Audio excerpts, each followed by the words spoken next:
Hello everyone, welcome to my channel. আপনাদের সবাইকে স্বাগত আরও একটি নতুন ভিডিওতে। আমার নাম শুভজিৎ আর আমি সাধারণত এই চ্যানেলে ডাইনোসর নিয়ে কথা বলি, কিন্তু আজকে আপনাদের জন্য আমি নিয়ে এসেছি একটি স্পেশাল ভিডিও। আজকে আমরা ডাইনোসর নিয়ে না অন্য একটি প্রাণীকে নিয়ে কথা বলবো।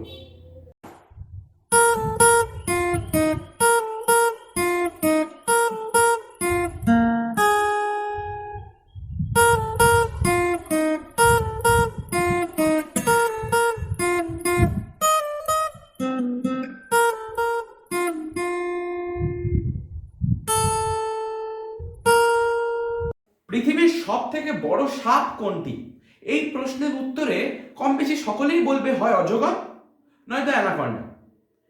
আকারে আয়তনে অ্যানাকন্ডা অবশ্যই পৃথিবীর সব থেকে বড় সাপগুলির মধ্যে একটি। একটি পূর্ণবয়স্ক অ্যানাকন্ডা 20 ফুট অথবা তার থেকেও বেশি লম্বা হতে পারে। কিন্তু আনুমানিক 5.5 থেকে 6 কোটি বছর আগে অ্যানাকন্ডার বাসস্থান সেই দক্ষিণ আমেরিকাতেই পাওয়া যেত এমন একটি সাপ যার দৈর্ঘ্যে অ্যানাকন্ডার দ্বিগুণ। তার নাম টাইটানোবোয়া।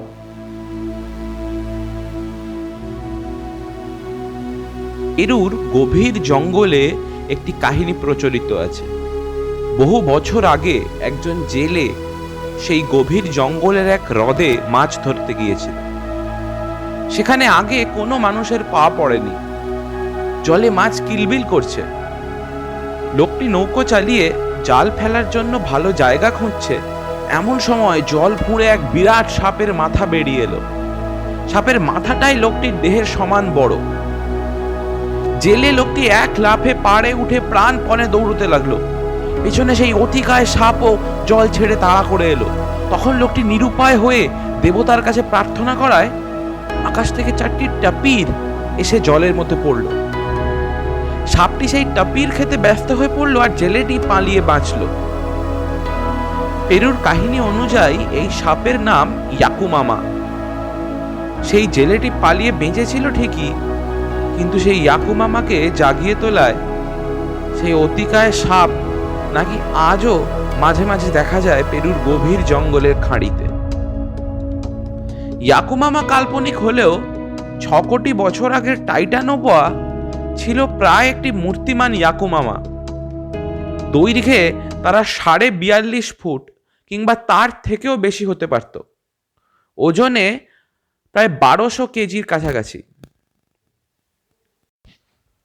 ডাইনোসররা পৃথিবী থেকে বিদায় নেবার অল্প সময় পরেই, মোটামুটি 5.9 কোটি বছর আগে, দক্ষিণ আমেরিকায় ছিল গভীর ট্রপিক্যাল অরণ্য এবং সেখানকার বাসিন্দারাও ছিল অতিকায়।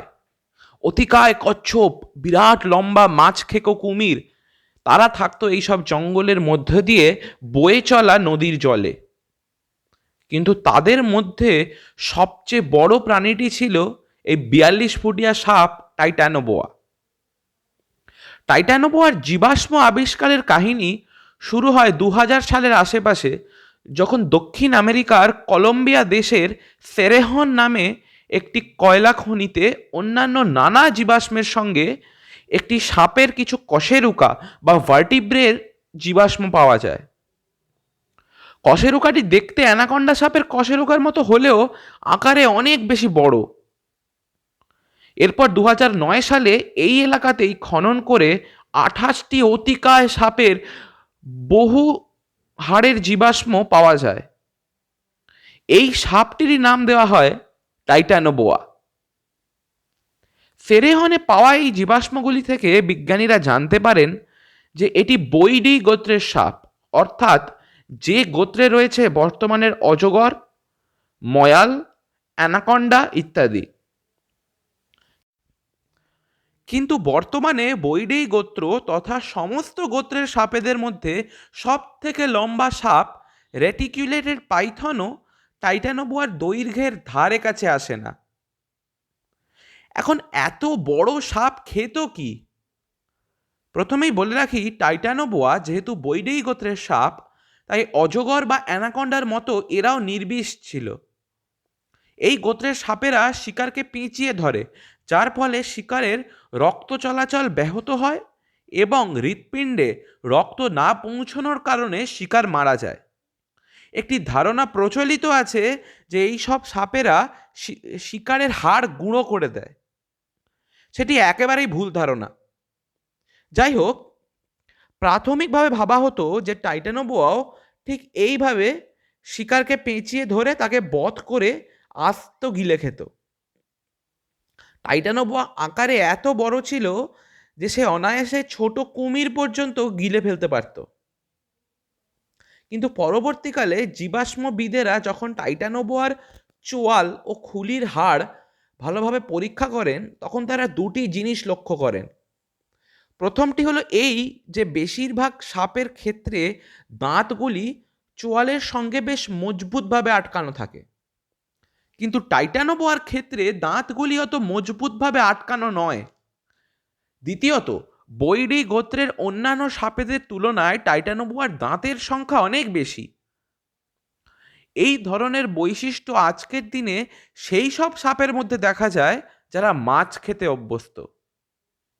এর থেকে বৈজ্ঞানিকদের ধারণা টাইটানোবোয়া বৈরি গোত্রের একমাত্র সাপ ছিল যারা মাছ খেত।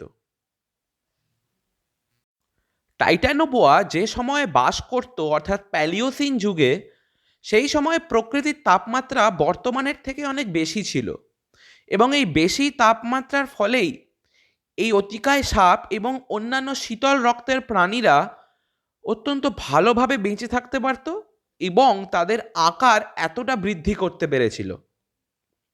বিজ্ঞানীরা মনে করেন যে টাইটানোবোয়া কয়েক লক্ষ বছর ধরে এই পৃথিবীতে বেঁচে থাকার পর মূলত আবহাওয়া পরিবর্তনের কারণেই বিলুপ্ত হয়ে যায়। এর বেঁচে থাকার জন্য মূলত বেশি তাপমাত্রার প্রয়োজন বলে পৃথিবীর তাপমাত্রা ঠান্ডা হওয়ার সাথে সাথে টাইটানোবোয়াও পৃথিবী থেকে হারিয়ে যায়। টাইটানোবোয়ার আজ আর অস্তিত্ব নেই। বেঁচে থাকলে সেই হতো দক্ষিণ আমেরিকার জঙ্গলের সব থেকে বড় শিকারী। যদিও দক্ষিণ আমেরিকার জঙ্গলের কোথাও কোথাও আজও অতিকায় সব সাপের কাহিনী প্রচলিত আছে, কিন্তু এর কোনো বৈজ্ঞানিক প্রমাণ এখনো পাওয়া যায়নি, আর বর্তমানের কোনো সাপ এত বড় আকারে বিবর্তিত হতে পারেনি। আজ এই পর্যন্তই। ভিডিওটি কেমন লাগলো আমাকে অবশ্যই কমেন্টে জানাবেন। আবার দেখা হবে একটি নতুন ভিডিওতে, আজ থেকে 25 কোটি বছর আগে। বাই। ভিডিওটি ভালো লেগে থাকলে লাইক করুন, শেয়ার করুন এবং সাবস্ক্রাইব করুন। সঙ্গে বেল আইকনটি প্রেস করতে ভুলবেন না। আজ এই পর্যন্তই। আবার দেখা হবে একটি নতুন ভিডিওতে, আজ থেকে 25 কোটি বছর আগে।